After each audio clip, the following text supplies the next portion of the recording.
Hello everyone, welcome to my YouTube channel. तो बहुत दिनों के बाद मैं एक न्यू वीडियो लेकर आई हूँ इस ड्रामा का। तो मैं आज आपको एक्सप्लेन करने वाली हूँ my classmate from far far away 12th episode. मैं मानती हूँ वीडियो बहुत बहुत बहुत बहुत बहुत ज्यादा ले रही है, but sorry guys, sorry sorry sorry sorry sorry. मेरे एग्जाम्स हैं और कॉलेज खुल गए हैं, मेरा 3rd ईयर चल रहा है और ऑफलाइन हो गई ये सारी चीज़ें, तो मेरे को मैनेज करने में बहुत ज़्यादा दिक्कत आ रही है बिकॉज ट्यूशन, कॉलेज, उसके बाद होमवर्क वगैरह सब, मतलब मेरा माइंड डिस्टर्ब हो गया बहुत ही गंदी तरीके से। तो मेरे से हैंडल नहीं हो रहा है सब, तो इसलिए मैंने कुछ दिनों के लिए यूट्यूब से ब्रेक लेने की सोची थी। तो अब मैं वीडियो डालना स्टार्ट कर रही हूँ। आई होप आप लोग थोड़ा सा अंडरस्टैंड करोगे मेरी सिचुएशन को। तो एपिसोड स्टार्ट होता है और हमें सीन दिखाया जाता है कि वो चारों की चारों पलटन ना कहीं जा रही होती है। तभी वो सारे आपस में बात कर रहे होते हैं। तभी डिंगनैन को एक कॉल आता है और वो कॉल उठाकर बात करता है जिसमें किसी इंटरव्यू के बारे में बात हो रही होती है। तो वो मना कर देता है काइंडली ये बोलकर कि हमें पढ़ाई करनी है। और फिर वो आकर कहता है कि जब से मैं फेमस हुआ हूं ना तब से ही इंटरव्यू वाले ना आए दिन मेरे को फोन करके परेशान करते रहते हैं। जिस पे जिंग जिंग जो है उसे मारकर कहती है कि तुम थोड़ी ना फेमस हुए, फेमस तुम्हारी गोल्डन कपल हुए जो बहुत ज्यादा फेमस हो गए। तो ये बात सुनकर डिंगनैन जो है वो कहता है कि अरे हाँ, मैं तो भूल गया था कि ये लोग तो बहुत ज्यादा फेमस है, तो क्यों ना मैं एक फोटो ले लूं इनके साथ। तो वो जैसे ही उनके साथ फोटो लेने वाला होता है तभी वहां से और बहुत सारे बच्चे आ जाते हैं जो कि उन दोनों के फैन होते हैं। तो वो उनके साथ फोटो खिंचाने के लिए आ जाते हैं। उसके बाद नेक्स्ट सीन में दिखाया जाता है कि गुई जो है वो मुंह पर मास्क लगाकर खड़ी होती है। तो जिसपे ये हालेन उसे कहता है कि अगर तुम इस तरह से रहोगी ना तो लोग तुम्हें और ज्यादा जल्दी पकड़ लेंगे। जिसपे गुई जो है वो फटाफट मास्क उतार और ये हालन उसे मोटिवेट करता है कि उसे लोगों की फिक्र नहीं करनी चाहिए, बस जैसी है ना वैसी रहे। और फिर वो उसे कहता है कि मुझे तुमसे सॉरी बोलना है, जैसे कि मैंने पहले के लिए तुमसे बिहेवियर किया था जब मैं तुम्हें नहीं जानता था तब। जिस पे कोई कहती है कि वैसे भी मुझे उस टाइम का कुछ याद नहीं है और वैसे बिहेव करने लगती है जैसे कि वो सब भूल गई है। तो ये हालन कहता है तुम तो ऐसे बिहेव करो जैसे कि तुम अंधी हो गई हो। तो वो दोनों हंसी मजाक करने लगते हैं और माहौल थोड़ा लाइट हो जाता है।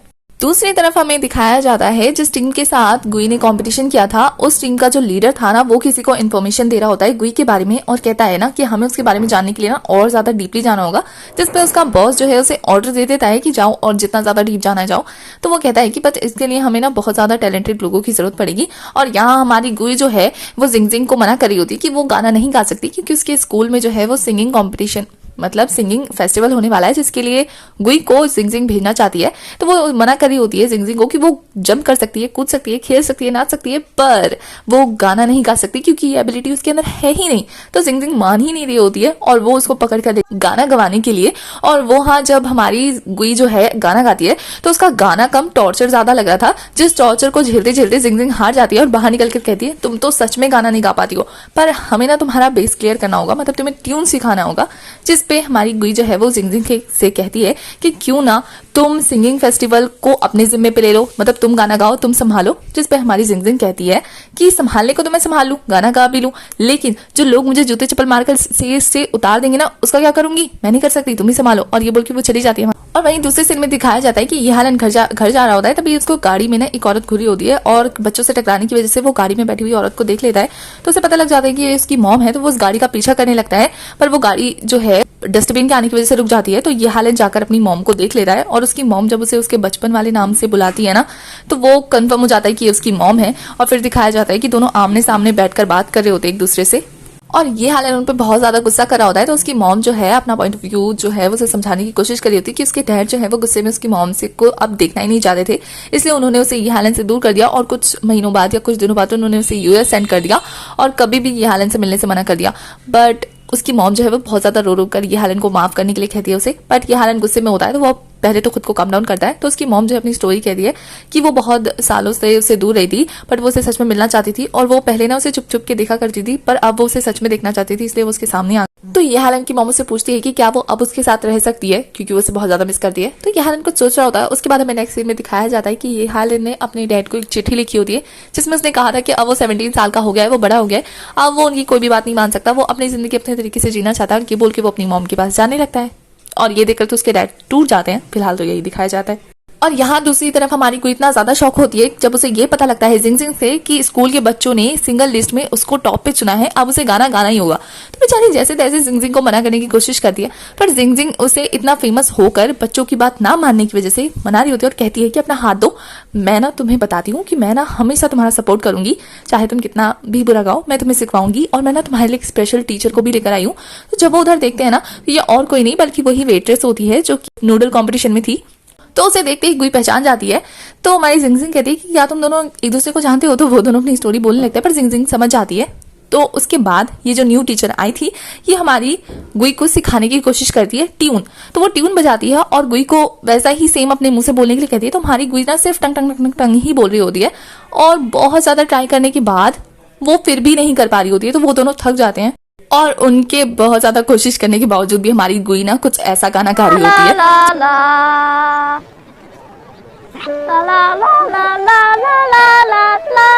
जिसे सुनकर उन दोनों की हालत बिल्कुल पंचर हो गई होती है। बेचारे थोड़ा भी नहीं झेल पा रहे होते, उनके कानों में दर्द हो गया होता है। लेकिन जैसे ही गुई अपना गाना खत्म करके उन्हें देखते हैं ना, वो बहुत ज्यादा खुश होकर ताली बजाने लगते हैं, जैसे गुई ने बहुत अच्छा गाया है।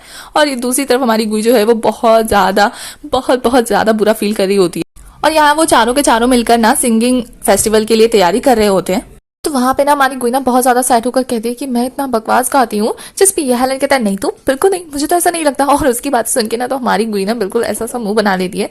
तो जब हमारी जिंगजिंग देखती है ना तो माहौल थोड़ा रोमांटिक होने वाला है, तो वो जाकर ना रिंगलैंड को मारती है मुक्का और कहती है कि चलो हमें ना डबल साइडेड टेप खरीदने जाना है, जिस पे रिंगलैंड मना कर रहा होता है। तो वो इशारा करके समझाती है कि यहाँ तो लवी लवी कपल्स हैं, हमें उन्हें छोड़कर जाना है। और फिर वो उसे लेकर वहां से चली जाती है। तो यहाँ हमारी गुई जो है वो हमारी ही हालन से पूछती है कि उसको उसकी मॉम के साथ मिलने का एक्सपीरियंस कैसा रहा इतने सालों बाद। जिस पे ये हालन बताता है कि बहुत सालों के बाद अगर आप किसी इंसान से मिलते हैं बट अगर आप उनसे प्यार करते हैं ना तो वो कनेक्शन बैठ जाता है। और ये बहुत अच्छे से समझाया होता है। और हमारी गुई जो है उसकी बातों को समझते हुए कहती है कि अभी जो तुम फील कर रहे हो ना उस चीज को फील करते रहना, क्योंकि ये मोमेंट बहुत ज्यादा स्पेशल होता है। और उसकी ऐसी प्यारी प्यारी बातें सुनकर हमारा ये हालन से प्यार से देखने लगता है। उसके बाद दिखाया जाता है कि गुई ना टेरेस पे खड़ी होकर सोच रही होती है कि जिस दिन वो अर्थ पर आई थी उस दिन से लेकर आज तक वो बहुत ज्यादा कोल्ड हार्टेड से बहुत ज्यादा वार्म हार्टेड बन गई है। उसके बहुत सारे दोस्त बन गए हैं जिनसे वो अब कभी जुदा नहीं होना चाहती, पर वो स्टिल अपने प्लेनेट को मिस कर रही है। और वो उस दिन की बात को याद करती है जब वो यूएस नहीं जा पाई थी और उसने अपनी लिस्ट गिनवाई थी ये हालन को कि वो किस किस को मिस करेगी। तब ये हालन ने उससे पूछा था कि क्या वो उसे मिस करेगी, तो उसने मना कर दिया था। बट अभी वो कहती है कि उस लिस्ट में एक फ्रेंड और ज्यादा ऐड हो गया है। अब वो फ्रेंड कौन है ये आप खुद गेस करिए। और वो खुश होती है इस टाइम अपनी लाइफ से। उसके बाद हमें नेक्स्ट सीन में दिखाया जाता है कि ये हालन जो है वो अपने डैड से मिलने गया होता है, क्योंकि उसके डैड ने उसे बुलाया था। तो उसके फादर जो है वो ये हालन को अपने पास वापस आने के लिए कह रहे होते हैं। तो ये हालन मना कर देता है। तो उसके फादर बहुत ज्यादा गुस्सा होकर कहते हैं कि इसलिए मैं तुम्हारी मॉम से दूर रखता था, तुम दोनों सिर्फ मेरे पैसों की वजह से ही जी रहे थे, ऐसे वो बोलने लगते हैं। तो ये हालन बहुत ही प्यार से उन्हें समझाता है कि वो मानता है कि उसके डैड ने उसे पाला है बचपन से लेकर आज तक, बट वो अब अपनी मॉम के साथ रहना चाहता है क्योंकि वो दोनों बहुत अच्छे से रह रहे हैं। और इतना बोलकर वो वहां से चला जाता है। और यहाँ ये हालन के डैड बहुत ज्यादा गुस्से में नजर आ रहे होते हैं। उसके बाद हमें दूसरे सीन में दिखाया जाता है उसी प्रोफेसर को, जिसका जो चेला है वो उन्हें एक गन का मॉडल दिखाता है जो कि साउंड वेपन होता है। तो वो कहते हैं कि आप आर यू श्योर हमें ये बनाना है, जिसपे वो डॉक्टर कहता है कि हाँ हमें ये बनाना है 3D प्रिंट पे। चेला है वो कहता है कि पर बॉस ये काम नहीं करेगा उस तरीके से जिस तरीके से हम सोच रहे हैं। तो जो प्रोफेसर है वो उसे दूसरा मटेरियल दिखाते हुए कहता है कि पर अगर हम उसे यूज करेंगे तो ये पक्का काम करेगा, जिसपे वो दोनों बहुत ज्यादा मुस्कुराने लगते हैं। यहाँ दूसरी तरफ सिंगिंग फेस्टिवल का आगाज हो चुका होता है और पहली परफॉर्मेंस दे रहे होते हैं हमारे ये हालन, लिव फैंग और डिंगलैंड। और ये तीनों बहुत ही अच्छे से गाना गा रहे होते हैं। बाकी बच्चे बहुत ज्यादा एंजॉय कर रहे होते हैं। और जैसे ये हालन की परफॉर्मेंस कंप्लीट होती है ना तो वो कहते हैं कि अब आने वाली है नेक्स्ट। और सारे बच्चे बहुत ज्यादा चेयरअप होकर कहते हैं कि हमारी गुई, और वो उसको चेयरअप करने लगते हैं मोमो मोमो करके। दूसरी साइड हमें दिखाया जाता है कि वो प्रोफेसर जो है वो इलेक्ट्रिशियन के गेटअप में अपने चेले के साथ अंदर जाने की कोशिश करता है। तो गार्ड उन्हें रोककर उनसे इन्वेस्टिगेशन करने लगता है, बट वो गार्ड को जैसे तैसे पटाकर अंदर जाने लगते हैं। और यहाँ हमारी गुई को जिंगजिंग खींच के स्टेज पे लाती है और ये हालन उसे माइक थमाकर वहां से भाग जाता है। और हमारी गुई जो है वो बहुत ज्यादा नर्वस होकर गाना स्टार्ट करती है। तो पहले तो ऑडियंस बहुत ज्यादा एक्साइटेड थी उसकी आवाज सुनने के लिए, बट जैसे ही हमारी गुई गाना स्टार्ट कर दिया ना ऑडियंस का चेहरा देखने लायक होता है। बेचारे उसका ये टॉर्चर भरा गाना सुनकर कहते हैं प्लीज बंद कर दो। हमारी गुई को समझ में आज अपने गाने को बंद करके उन्हें एक बहुत ज्यादा प्यारी सी स्पीच देने लगती है कि बस एक यही रीजन था कि मैं गाना नहीं गानी चाहती थी, बट मेरी बेस्ट फ्रेंड जो कि मुझे सिंगर समझ रही थी वो मेरे पीछे हाथ धोकर पड़ी थी। मेरे सारे दोस्त इतने अच्छे हैं ना कि उन्होंने कभी मेरा साथ नहीं छोड़ा इतना बुरा गाने के बावजूद भी। और फिर वो जिंगजिंग को देखने लगती है। तो जिंगजिंग जो है उसके इस स्पीच से इमोशनल हो गई होती है। तो हमारी गुई कहती है कि हाँ वो एक ब्यूटीफुल वॉइस के साथ पैदा नहीं हुई है, बट हाँ उसके पास ऐसे दोस्त हैं जो उस पर जान न्यौछावर करते हैं और कभी गिव अप नहीं करते हैं उनके ऊपर। तो ऐसी इमोशनल स्पीच सुनकर जो ऑडियंस है वो बहुत ज्यादा खुश हो जाती है। तभी ये हालन की एंट्री होती है जो कि गाना गाने लगता है और हमारी गुई जो है वो उसके साथ गाने लगती है। और ये हालन के साथ गुई ना बहुत अच्छे से गाना गा रही होती है। तो वहां पे ना भी आ जाता है गुई का गाना सुनने के लिए और ऑडियंस तो बहुत ज्यादा एंजॉय कर रही होती है, इतना अच्छा गा रहे होते हैं दोनों के दोनों मिलकर। और हमारा ल्यूजन कहता है कि यार की वजह से मेरी सिस्टर की आवाज कितनी अच्छी लग रही है ना सुनने में। तो जिंग जिंग जो है उसे एक मुक्का मार के शांत करती है और यहाँ ये दोनों अपने अपने धुन में बिजी होते हैं गाना गाने में, पर एक दूसरे की आंखों में खोकर। और जैसे उन दोनों की परफॉर्मेंस खत्म होती है ना, सारे के सारे इतने ज्यादा खुश हो गए थे, इतने ज्यादा एक्साइटेड हो गए होते हैं। और दूसरी तरफ दिखाया जाता है कि वो प्रोफेसर जो है अपनी तैयारी स्टार्ट कर चुका होता है अटैक करने की। और यहाँ हमारी गुई और ये हालन जो है वो अपने अपने मोमेंट को डिस्कस कर रहे होते हैं। तो ये हालन कहता है देखा मैं तो सिंगिंग सिखा सकता हूँ। तो गुई भी खुश हो जाती है। दूसरी तरफ दिखाया जाता है हमारे लियू चेन का टाइम हो गया होता है और वो इतना ज्यादा अच्छे से गा रहा होता है, रॉक म्यूजिक गा रहा होता है बहुत ही अच्छे। यहाँ हमारा यू चैन अपना गाना कंप्लीट कर रहा होता है और दूसरी तरफ हमारा प्रोफेसर जो है अपने अटैक की तैयारी कंप्लीट कर चुका होता है और फिर वो लाइट्स ऑफ कर देता है जिससे यू चैन का जो गाना था वो रुक जाता है। और यहाँ अंधेरे का मौका पाकर बच्चे घबरा गए होते हैं, तो प्रोफेसर जो है वो अटैक कर देता है जिससे सारे बच्चे इधर उधर फैल जाते हैं। और ये आवाज सुन के ये हालन भी उस तरफ आने लगता है और गुई अपने पावर की मदद से पता कर लेती है कि आखिर क्या चीज है।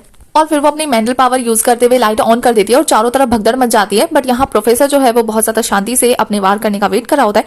तो गुई भी वहां दौड़ते दौड़ते आती है और जैसे वो प्रोफेसर को देखती है ना, तो प्रोफेसर स्माइल पास करते हुए उसके पास आता है और अपने वेपन से ना उसके ऊपर अटैक करना स्टार्ट कर देता है। और गुई भी अपने मेंटल पावर का यूज करते हुए अपने आगे एक शील्ड बना लेती है और ये दोनों ना एक दूसरे को बहुत ज्यादा कड़ी टक्कर दे रहे होते हैं। और दोनों के ना अपने पावर के टकराने की वजह से ना दोनों एक दूसरे से दूर जाकर गिरते हैं, जिससे गुई तो बिल्कुल जमीन पर गिर गई होती है। बट प्रोफेसर खुद को संभालते हुए उसके ऊपर फिर से अटैक करने लगता है। और जैसे ही गुई होश में आकर उसको अटैक करने के लिए तैयार हो रही होती है ना, तो ऊपर से ना एक लाइट गिरने वाली होती है जिसे यहालन देखकर गुई को दूर धकेल देता है और वो लाइट जो है वो यहालन के ऊपर गिरने वाली होती है। तो गुई उसे अपने पावर की मदद से रोक लेती है। तो जब यहालन उसको देखता है ना, तो वो उसकी आंखों में लाइट पड़ती है जिसकी वजह से वो कुछ देर के लिए ना ब्लैंक हो जाता है, उसको कुछ दिखाई नहीं देता है। बट इसकी वजह से ना गुई की मेंटल पावर बिल्कुल लो हो गई होती है और वो जैसे तैसे खुद को संभालती है और देखते हैं ना कि प्रोफेसर उस पर अटैक करने वाला होता है। तो वो अपनी सारी की सारी मेंटल पावर यूज करके ना उस प्रोफेसर पर अटैक कर देती है, जिसकी वजह से वो प्रोफेसर दूर जाकर गिरता है और उसकी बॉडी में ना जलन स्टार्ट हो गई होती है गुई की पावर की वजह से। और यहाँ गुई पे मेंटल पावर खत्म होने की वजह से बेहोश होने वाली होती है। तो जब ये हाल अपनी आंखें नहीं खोल पा रहा होता है, तकलीफ में होता है, वो तब भी गुई के बारे में पूछ रहा होता है कि क्या वो ठीक है, क्या उसे कुछ हुआ तो नहीं है ना। और यहाँ गुई जो है वो बिल्कुल अपने लास्ट स्टेज पे होती है और वो इमेजिन कर रही होती है कि उसने अपने करीबी लोगों के साथ कितना अच्छा टाइम स्पेंड किया था और वो पुराने सारे फ्लैशबैक्स याद कर रही होती है। और यहाँ उसकी मेंटल पावर बिल्कुल खत्म हो चुकी होती है, जो कि रेड हो गई होती है और वो बिल्कुल बेहोश हो चुकी होती है और हमारा एपिसोड यहीं खत्म हो जाता है। तो एपिसोड 12 की एक्सप्लेनेशन होती है खत्म। आगे के एपिसोड्स के लिए आपको वेट करना है और आगे के एपिसोड्स में ना कहानी बिल्कुल चेंज हो जाएगी क्योंकि हमारी गुई तो अब कोमा में चली गई है। तो आगे देखना है ना कि कहानी में क्या ट्विस्ट एंड टर्न्स आते हैं। तो नेक्स्ट एपिसोड के लिए वेट करना। तब तक के लिए बाय।